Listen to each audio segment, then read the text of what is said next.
Settle into patch 15.1, top lane is shaping up to be as exciting as ever. Whether you're looking for tanks to soak up damage, bruisers to bully the enemies, or carries to take over the late game, this patch has something for everyone. In this guide, we'll break down the best champions to dominate the top lane in 15.1, highlighting their strengths and why they're making waves on the Rift. Coming in at the number 4 spot, we have Urgot. So he's currently sitting at a 51.82% win rate in Gold Plus and a 3.6% pick rate. He's got a super low ban rate as well, coming in at the lowest on our list at 1.1%. So Urgot is a great champion to main at the moment because he's almost a guaranteed lock in pregame lobbies. Starting with some of the pros of Urgot. Urgot has a super strong level 1 thanks to his shotgun knees. He can completely burst down careless enemies by running circles around them in the early game. This is going to give him a early lead if you can pull this off. His ultimate, Fear Beyond Death, is awesome as a great long-range finisher, especially for catching enemies off guard. And while Urgot's early game is already pretty strong, it gets even better once he does unlock his ultimate. So you should really be looking to make plays in the early game, as that's where Urgot is going to get a lot of his power. That's where he can really snowball into the late game. Going into some of his cons, Urgot can be pretty vulnerable in lane when his corrosive charge and his E are on cooldown, and he also struggles against ranged champions since he's pretty susceptible to poke. In the late game, he does also start to fall off a bit as enemies start to build more defensive items. And on top of that, his ultimate can be countered by a Quicksilver Sash, which takes away a lot of its threat. Now for champions that Urgot is pretty strong against, he's going to be strong against champions that are weak in the early game. So something like a Singed, a Nasus, or even a Shin can really struggle due to Urgot's early game passive. Now on the flip side of things, Urgot is really going to struggle against poke-heavy champions like a Teemo or a Kennen, and he's going to be countered by champions who can disengage him pretty easily, something like a Poppy. Now, just some general tips when playing Urgot. Your ultimate is pretty slow and it's pretty easy to dodge, so just try to wait until the enemy has used their flash or escape ability. Then in team fights, you're going to make sure that you're using your ultimate on whoever your team is focusing to make it easier to finish them off. That's going to give you that quick and early kill to really turn the tide in your team's favor. And especially in the early game, you're going to make sure that you're moving a lot and kiting the enemy to get more damage with your passive. You quite literally want to go in sort of a semicircle around whichever target that you're focusing to get those explosive charges off. Up next on our list, what's a top lane list without the Dunk Master Darius? Darius is going to be number 3 on our list, and he's currently sitting at a 50.14% win rate in Gold Plus. He also has a pretty decent pick rate of about 10%, and he also has a very high ban rate as well, which is not super surprising, coming in just below Warwick at 20.5%. So Darius might be a little bit more difficult to lock in than other champions on this list. So let's go ahead and start with some of the pros of Darius. He's one of the strongest early game champions in the game.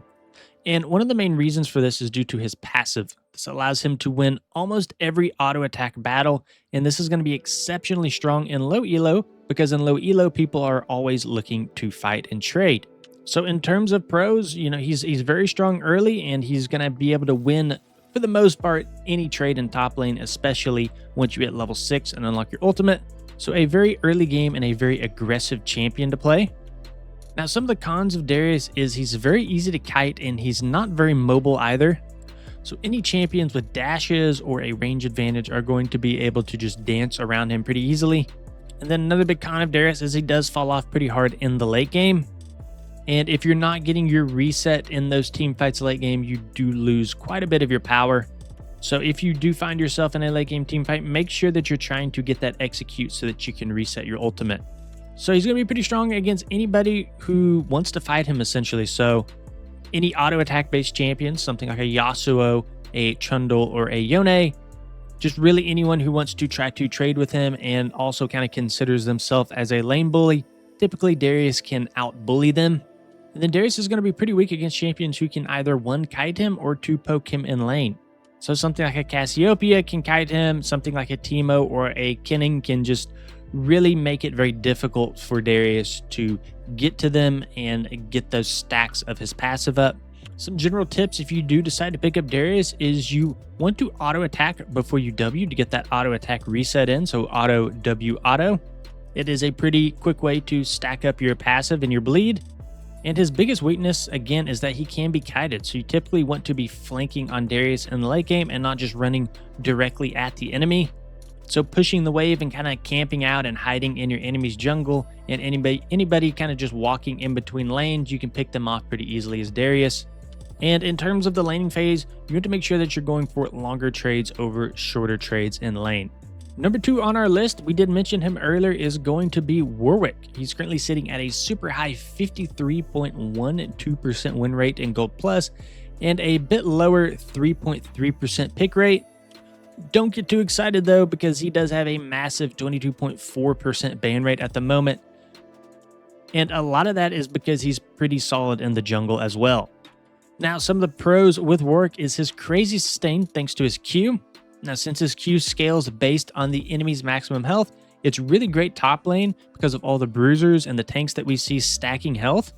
And this also makes him one of the best duelist top laners currently, and he can stand toe-to-toe with the vast majority of champions up there. The great dueling potential also really helps him late game, where he becomes a really good split pusher, so you want to play aggressive with him early, and he does kind of fall off as the game goes on, but we are kind of seeing that this patch, that a lot of the early aggression champions seem to be kind of trending upwards. Now for the cons, as we mentioned, he does fall off a bit late game. He's not the best team fighter unless you can land a solid ultimate, and he's pretty susceptible to CC late game, which is pretty much going to be the case for most auto attack reliant champions. And Warwick is going to be in a pretty similar spot as Darius was. He's going to be good against champions who want to trade auto attacks with him, and he's especially good against something like a Tryndamere, an Irelia, or a Fiora, some of those champions that rely a little bit more on mobility and auto attacking, because you can really lock them down with both your fear as well as your ultimate. And to be successful as Warwick, you do need to play pretty aggressive early to get that massive objective advantage early to carry you into the late game. So make sure that you are playing with those objectives in mind, because you are going to need every single bonus in late game that you can possibly get. Now, Warwick is also going to be pretty weak against poke heavy laners. You are hard countered by Teemo, something like Heimerdinger, and Gnar. So the laning phase can be pretty feast or famine for you. Just remember that if things do turn south, you can always roam with your ultimate. Typically, Warwick is played as a jungler, so he has really good ganking potential. Some general tips with Warwick is, as the game goes on, you want to focus more on split pushing and getting picks with your ultimate. So again, very similar playstyle to Darius. You want to kind of be pushing your lane and then kind of hiding out in the enemy jungle. If it does come down to a team fight, you can use your ultimate as a pretty solid engage tool for your team. Then coming in at the number 1 spot on our list is going to be Mordekaiser. He's holding at a strong 52.36% win rate in Gold Plus, and then a pretty solid pick rate at 8.7%.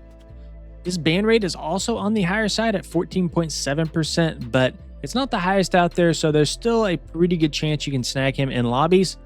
One of Mordekaiser's biggest strengths is his incredible dueling potential thanks to his W, which is going to give him a strong shield, and it even lets him heal himself. So it makes it pretty tough to trade with him, and it keeps him in the fight longer as well. The one thing that's pretty unique about Mordekaiser is he's really good against mobility champions. So you can kind of pull somebody into that shadow realm and just dominate them in a 1v1. On top of that, Mord's scaling is insane. When he's full build, he becomes super tanky and hard to take down. His late game team fighting potential is huge too, because he can land his E to clump multiple enemies together, and then he can follow that up with a massive Q, almost one-shotting an entire team. Now, some of the cons of Mordekaiser is he is pretty immobile. Now, while he does excel against a lot of mobile champions due to his ultimate, a lot of the times if you can't land a skill shot on them, you're not going to be able to do any damage. For example, if you whiff your E, it's going to be pretty hard to land your Q, and then if you miss your Q, you're not doing a whole bunch of damage outside of that. So it's pretty easy to shoot yourself in the foot when playing Mordekaiser. Now, Mordekaiser is going to be pretty strong versus tankier champions, since his sustained damage lets him wear them down pretty easily, and he's going to be a really good pick into matchups like Zac, Sion, and Malphite. You know, other champions that won't be able to handle the sustain that he brings, and he's also a pretty solid middle ground in the dueling department. So I kind of like to think of him as the jack of all trades sort of top lane. And then Mordekaiser, just like a lot of other top laners, especially if their auto attack base, is going to be pretty weak against anything that can kite him effectively. He's also pretty weak against champions who can out-sustain him, so something like a Warwick or a Sylas. Some general tips when playing Mordekaiser, if you do choose to pick him up, is you want to ensure that you're taking the biggest threat out of the team fight. Even if you lose the fight, the value you get by keeping them out of the fight is very high. Another pretty good tip is you want to store as much damage as you possibly can into your W ability before you do engage. This can be a difference maker in an extended fight. And then finally, don't be afraid to hold your E. Let the enemy waste their dashes and mobility before you send it out. A lot of the times you'll find that whoever you're chasing is going to be walking in some sort of crazy pattern to try to dodge your E. And if you just hold on to it, for the most part, you're going to have no issue sticking onto them. And then if they do end up flashing, you can throw out your E and pull them right back to you. That's going to be it for the top lane at the moment. Let me know what you guys thought. Is there any champions that I left out that I should have included? Thank you guys for watching. We'll see you on the next one.